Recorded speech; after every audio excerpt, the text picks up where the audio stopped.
ఓం సమర్థ సద్గురు సాయినాథాయ నమ. శ్రీ సాయి లీలామృతం అధ్యాయం 13. దాదా కేల్కర్ ఆచారపరుడు. ఒకప్పుడు అతనికి పైకమిచ్చి మాంసం తెమ్మన్నారు బాబా. ఆ సద్బ్రాహ్మణుడు నిస్సంకోచంగా బయలుదేరాడు. అప్పుడు సాయి అతనిని వారించి ఇంకెవరినైనా పంపమన్నారు. తరువాత అసలు మాంసమే అవసరం లేదన్నారు. మరొకప్పుడు ఆయన వంట చేస్తూ అతన్ని పిలిచి మాంసపు పులావ్ ఎలా ఉందో చూడు అన్నారు. అతడు చూడకుండానే బాగానే ఉంది అన్నాడు. చూడకుండా బాగుంది అంటావేంటి, మూత తీసి చూడు అంటూ సాయి అతని చేతిని గుండిగలోనికి తోసి గరిటెతో కొంచెం పళ్ళెంలో వెయ్యి. ఆచారం గురించి భయపడకు అని అతన్ని ప్రేమగా గిల్లారు. ఇలాంటి విషయాలలో సాయి ముస్లిం భక్తులను కూడా విడిచిపెట్టలేదు. ఒక ముస్లిం తనకు సంతానం కలిగితే షిరిడీలో మిఠాయి పంచుతానని మొక్కుకున్నాడు. అతని కోరిక ఫలించింది. అతడు షిరిడీ చేరి మిఠాయి పంచటానికి బాబా అనుమతి కోరాడు. ఆయన నవ్వి మారుతి ఆలయంలో పంచమన్నారు. అతడు నివ్వెరపోయి నేను ముస్లింని కదా, అదెలా సాధ్యం అన్నాడు. బాబా నవ్వుతూ ఇటీవల వారికి జరిగిన యుద్ధంలో మారుతి అల్లాను ఓడించాడు అని ఉగ్రులై ఏం ముస్లింరా నువ్వు, ఆలయంలో మిఠాయి పంచుపో అని గర్జించాడు. సర్వగతుడైన భగవంతునిపై భక్తికి మతభేదం ఆటంకం కాదని వారి భావము. అతడు బాబా ఆజ్ఞను పాటించాడు. నైజాం రాష్ట్రానికి చెందిన ఒక ముస్లిం మత ప్రముఖుడు షిరిడీ వచ్చి మసీదులో అగ్నిహోత్రము, గంటలు మొదలైనవి ఉండటం గురించి బాబాతో ఇది ముస్లిం అయిన మీకు తగదు, అల్లా మిమ్మల్ని సహించడు అన్నాడు. సాయి ఉగ్రులై నువ్వసలు ముస్లిమేనా, నీకు నమాజు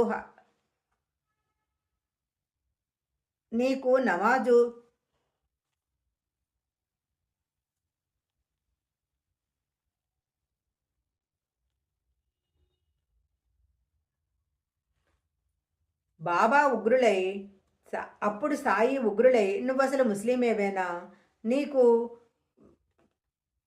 అప్పుడు బాబా ఉగ్రులై నువ్వసలు ముస్లిమేనా, ముస్లింలు మాత్రమే దేవుని చేత సృష్టింపబడ్డారా, తక్కిన వారిని ఎవరైనా జీతానికి అప్పగించారా, వారి చావు పుట్టుకలు ఆకలి దప్పులలో ఏవైనా భేదం ఉన్నదా, అసలైన ఇస్లాం నాకు తెలుసు, భగవంతుడి శక్తిని రుజువు చేయగలవాడే ముస్లిము అన్నారు. ఆ కాజీ సాయంత్రం వరకు మౌనంగా మసీదు ముంగిట పచార్లు చేసి బాబాకు మోకరిల్లి తనను అనుగ్రహించమని కోరాడు. అతనిని 3-4 రోజులు తన దగ్గరుంచుకొని ఆశీర్వదించి పంపారు బాబా. ధర్మాచరణ భగవంతునికి శరణాగతి మాత్రమే ఇస్లాం ధర్మమని ఖురాన్ చెబుతుంది. సాయి మతమౌఢ్యాన్ని నిరసించేవారు. భక్తులాయనను మొదట పూలతో మాత్రమే పూజించేవారు. ఒక మహల్సాపతి మాత్రమే ఆయన కంఠానికి చందనం అద్దేవాడు. ఒకనాటి రాత్రి అతనికి స్వప్నంలో ముఖానికి చందనం ధరించి సాయి దర్శనమిచ్చారు. మరురోజు నుండి అతడు సాయిని అలాగే అలంకరించసాగాడు. అతడిని వారించమని ముస్లింలు కోరినా ఆయన అభ్యంతరం చెప్పలేదు. వారిలో కొందరు సంగమనేరులోని కాజీతో సంప్రదించి సాయి ముఖాన చందనమద్దిన వారిని దండింపదలిచారు. మహద్దీన్ తంబూలి ఈ విషయము మహల్సాపతికి చెప్పాడు. మరురోజతడు మసీదు ముంగిటి నుంచే సాయిని పూజిస్తున్నాడు. సాయి అతనిని లోపలికొచ్చి నా ముఖాన చందనం వద్దు, ఎవరడ్డొస్తారో చూస్తాను అని గద్దించారు. ఆ ముస్లింలు భయపడి వెళ్ళిపోయారు. హిందువులు నిర్భయంగా తమ మతానుసారం సాయిని ఆరాధించసాగారు. వేరు మతాల వారికి దైవం వేరైతే మతం మార్చుకోవటం ద్రోహము, లజ్జాకరము. దైవం ఒక్కడే అయితే మతం మార్చుకోవటం అనవసరము. ఒక హిందూ యువకుణ్ణి ముస్లింగా మార్చి గర్వంగా బాబాకు చూపాడు బడే బాబా.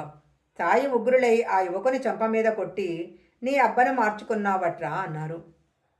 హిందువులు తమ మతాచారాలతో మసీదును అపవిత్రం చేస్తున్నారని ఒక పఠాన్ తలచాడు.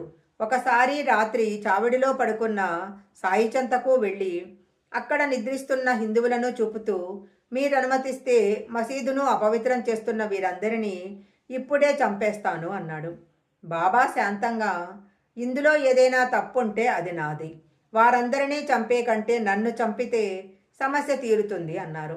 అతడు నివ్వెరబోయి ఆ సంకల్పం విడిచాడు. కానీ మరొక పటాను అందుకు కూడా సిద్ధమయ్యాడు. ఒకరోజు సాయి మసీదులో అటూ ఇటూ తిరుగుతున్నారు. ఇతడు చేతిలో దుడ్డుకర్ర తీసుకొని వెనక నుండి వచ్చి సాయిని కొట్టబోయాడు. అతడు కర్ర ఎత్తిన క్షణంలో ఆయన అతని వైపు తీవ్రంగా చూసి అతని చెయ్యి తాగారు. అదేం చిత్రమో అతని బలమంతా కుప్ప కొలిపోయాడు.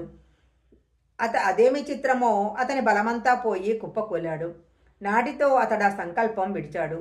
ఇలాంటి ముస్లిమే మరొకడు హిందువులను భర్షణను చేయాలని బాబా లెండీకి వెళ్ళినప్పుడు మసీదులోని మంచినీటి కుండలో తాను తాగిన నీళ్లు కలిపాడు.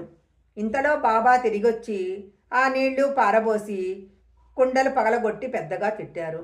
హిందూ భక్తుల వలనే పాత్రులైన ముస్లింలను కూడా సంస్కరించి అనుగ్రహించేవారు సాయి.